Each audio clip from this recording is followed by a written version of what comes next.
today we will look at how to file a targeted review within the CMS application QPP. The first thing we want to do is navigate to the QPP website, which is qpp.cms.gov.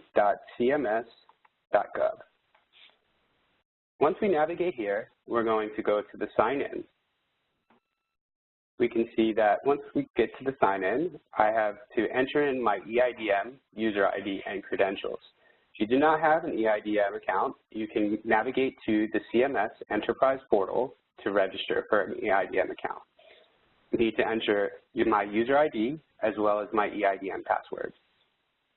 Additionally, to log in, you'll need to attest to the statement of truth, just certifying that all of the information that you are submitting is true, accurate, and complete.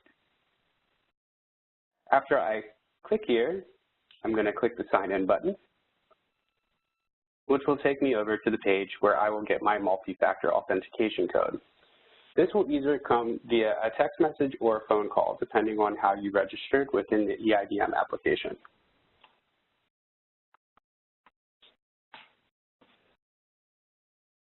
After entering my code, I am navigated to the home page where I'll have the ability to navigate over to the performance feedback page. You can see here that there are two options. I can either navigate via the sidebar or I can navigate via the button in the middle of the page.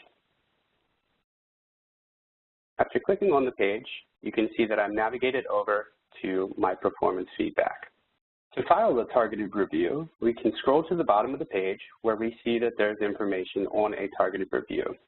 This gives us details on the reason why you might want to submit a targeted review, as well as the deadline for which you have to submit a targeted review by.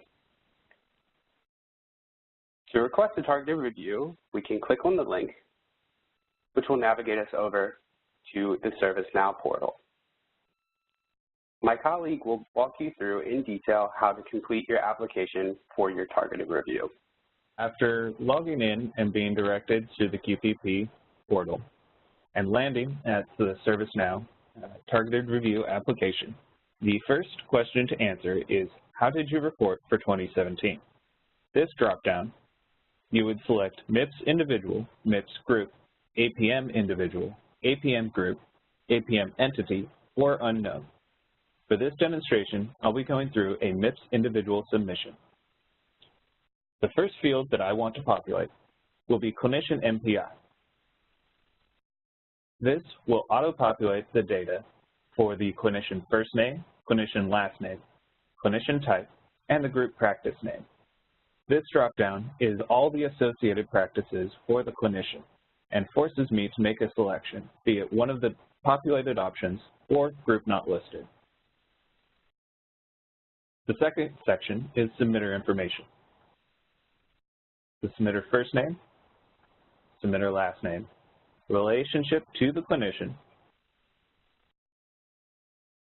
submitter email. This is going to be the primary point of contact for this submission, and the submitter phone number. There is also a field for the submitter phone extension, if applicable. The next section is the provider specialty type. For this clinician, the provider specialty type reported under is hand surgery. If this is not accurate, marking this box, you are able to make a selection and correct that at this time. The next section is categories to review.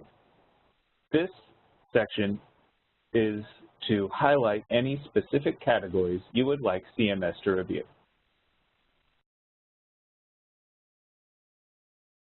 The next section is submission methods, checking all that apply or how you submit it.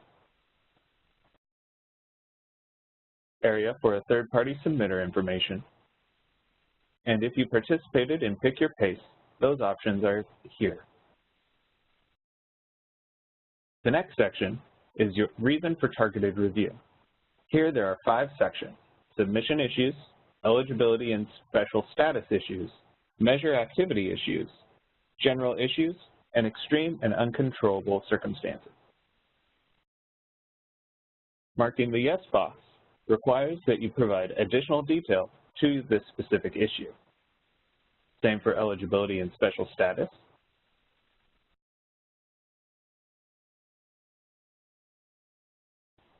Measure issues. In this field, we'd like to encourage you to use any specific measure IDs that you would like CMS to review. And in general issues.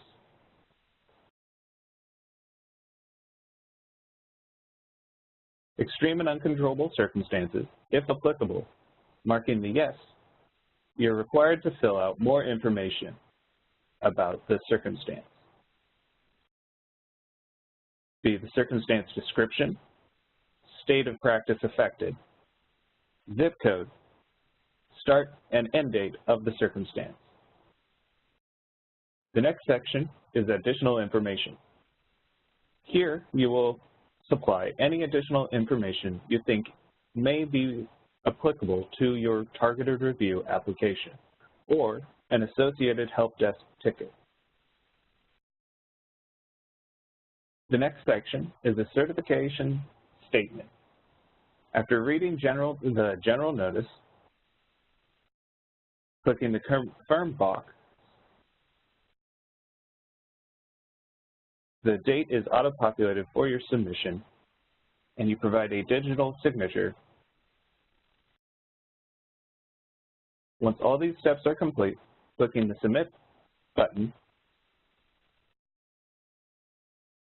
takes you to a confirmation page. Once you reach here, your targeted review application has been received.